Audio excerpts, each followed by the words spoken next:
CFOs. My name is Taylor Zork, and today we're going to be discussing last week in the crypto news. UniSwap launched a new NFT aggregator last week with the goal of breaking down the barrier between NFTs and tokens. Now, historically, Uniswap's decentralized protocol has worked using liquidity pools, but liquidity pools don't really work for NFTs because they're not interchangeable. Each NFT is unique.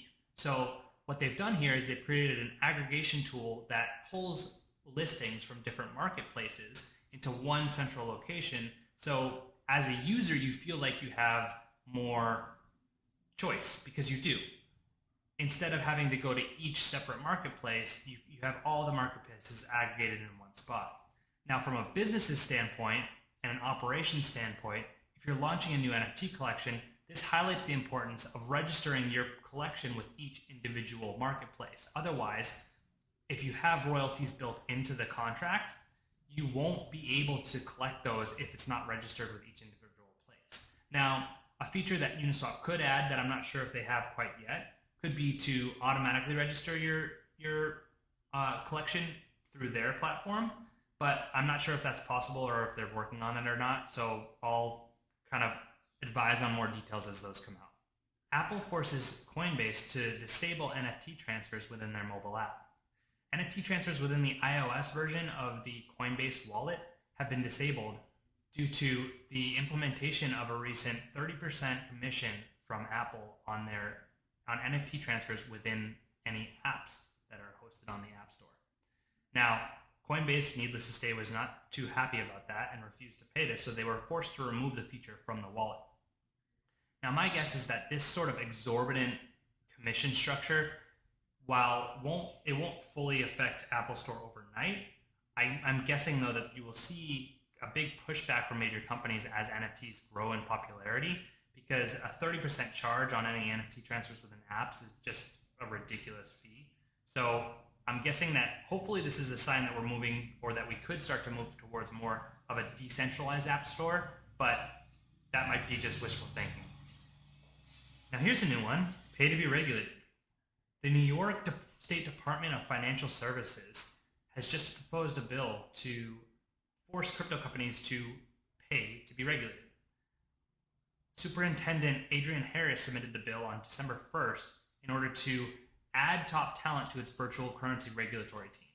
Now, if it's a reasonable fee, they show where the money is going to be spent and how much money is needed. To me, this makes sense if that's what you're building and you're trying to establish solid, common sense regulatory framework for the industry. That makes sense. However, the way that they're pushing this, where it only affects crypto companies and it's not just a broader tax that's going to go towards helping to develop these sort of regulations, kind of leaves a little bit of a bad taste in your mouth. So we'll see how this develops. It's just in public review. It hasn't been passed into law yet, but they're trying to get feedback from the public to see what they think about this measure. So we'll keep you posted on the updates. Cryptocurrency broker Genesis and their parent company Digital Currency Group, otherwise known as DCG, owe users of Gemini's Earn program $900 million, according to an anonymous source. As the contagion effect of the FTX debacle continues to spread, it appears that Gemini's Earn program is now being affected as well. Gemini had been using Genesis as a lending partner for its high-yield Earn program, and the embattled broker is in a massive liquidity crunch to pay this back. Genesis has recently stated that it is working to secure additional funding in order to avoid bankruptcy, but if you still have funds in any high-yield Earn program, I would consider moving them off immediately as long as you still have the opportunity to do so, and move those into a non-custodial wallet. The reason for this is that I think that you haven't seen the end of the collapse of many of these high-yield Earn programs. I just don't think that they're sustainable, and especially when you see how intertwined the market was, I think it's very important for you to seriously consider moving any of your funds that are in these programs still, if you have the ability to, into a non-custodial wallet. So that's my final thoughts on last week's news, and if you'd like to continue the discussion, we'll be posting this video in the Crypto CFOs community, so would love to talk more about these topics in there. So thanks again, and see you next week.